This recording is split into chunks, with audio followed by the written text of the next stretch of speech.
Author is funded by the Pacific Northwest Writers Association, supporting writers from pen to publication since 1955. To learn more about the PNWA and their yearly conference, please go to pnwa.org.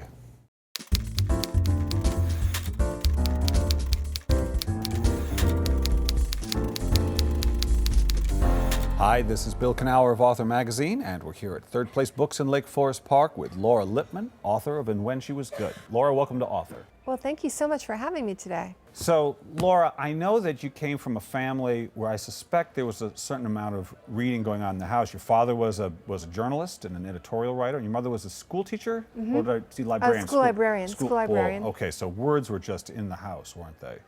Words and books, and I was the youngest of two kids. And so reading looked like what the grown-ups did. I tried to write my first novel when I was 5 years old. I didn't know how to read or write. I didn't see why that should hold me back. I think lots of writers don't see why that should hold them back. And I set up my father's manual typewriter, the one he used for travel. It was a portable typewriter in a case. And I just banged letters, and banged keys until letters and symbols and things appeared on pieces of paper. And then I illustrated it, and I stapled it all together, and I told people it was a book written in caveman language. And I still have that. My mother saved it. Yeah, it's really that's sweet. Great. I told lots of stories. I played with Barbies and stuffed animals, and I played with my sister when we played Barbies, and our style of play were these elaborate family sagas. And don't you think, I mean, I know obviously when you write novels, especially crime fiction, although it's not true of all crime fiction writers, but you have to think about structure and figuring out where it's going and so on. But I know for myself, from my storytelling, so much of it began in that play, where you were just following and learning how to evolve really almost improvisationally. When I talk to people about writing, I actually believe that anyone who wants to write should try to write. I don't believe that necessarily everyone should publish, but I think those are two very separate things, and that there is a joy in writing and a kind of play, and I don't know why anyone who likes it would cut him or herself off from it. Like, if you like it, do it. And one of the things I tell people in my classes all the time who are very keen to publish, it's like, it's really amazing how little overlap there is between the writing brain and the publishing brain. They're barely related to each other. Yeah. And I'm not much interested in the publishing brain. I mean, I'm happy that I am published. I'm happy to have a career.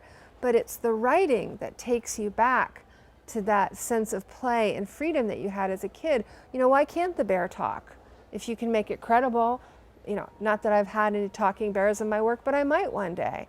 And I think it's really important to talk to people about, I was a reporter for 20 years. That doesn't mean my books are factual and researched.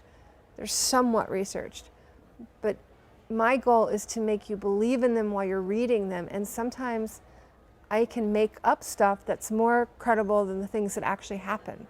I don't know if you've had this experience, but you were a journalist, so it's a good training ground. When the author can invade the writing and influence the experience of writing in terms of that, the outside forces, the money, the will it get published, all those questions can swoop into the desk. They can. You really need to do your best to keep them out, because they're not very, they don't contribute a lot to creativity in my experience.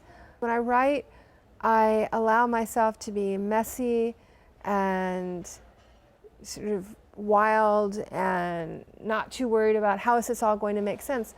I know that there's an editor self for me who's going to come in and clean it up. And then I guess the author self comes in even later, which is when I'm talking to the editor at my publishing house, and they'll say, well, I don't think readers would like this, or I think it moves too slowly. And then now we're talking about the book as it's going to be experienced by readers. I would say that we don't even start to have those true author talks until the book is finished. So it's not as if the author can invade the work and say, oh, I don't know, I think you need to do this if you're hoping that you're going to get a nice, a nice bump of publicity. If you want to be on the Today Show, you better try this.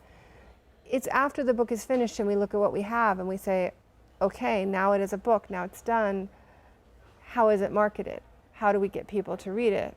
Of course, I want to be read, but those voices don't really get into the room until the project is finished. So what did you write or learn writing, and when she was good, that you're going to take to your next book? I think I learned a little bit more about pacing in this book. I think that I set myself that as a goal, as a challenge. All these years writing suspense, and you're still learning about pacing. I'm not saying I'm amazed that you can still learn about pacing. I had a lot to learn about it. I wanted to write a really tight, lean book.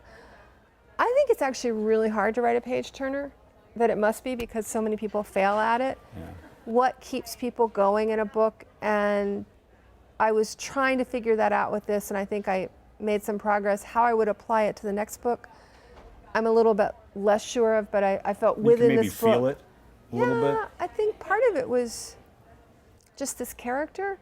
Maybe the revelation that character is part of what drives suspense, that it's not just event, and it's not cliffhanger, cliffhanger. I did know it wasn't cliffhanger, cliffhanger, cliffhanger, but that it is this sense of tension. And you realize that if people care about a character and she seems to be in a precarious situation, they'll keep going to find out what happens to her. And I think the other thing I learned from writing this is, I would say that part of what I learned with each book now is not to be too romantic about my own process. For a long time I had one way of doing it. And I've begun to change and to tweak it. And at first I was very superstitious about fiddling with something that seemed to be working. But just because something is working doesn't mean that's the only way, or that a different book might require a different way, or there could be a better way. So this is my last question. Okay. If you could, I'd like you to finish this sentence for me. If writing, just writing, has taught me anything, it has taught me what? If writing has taught me anything, it's that there's a sweet spot somewhere just shy of being a perfectionist, that you need to go right up to the edge but stop short.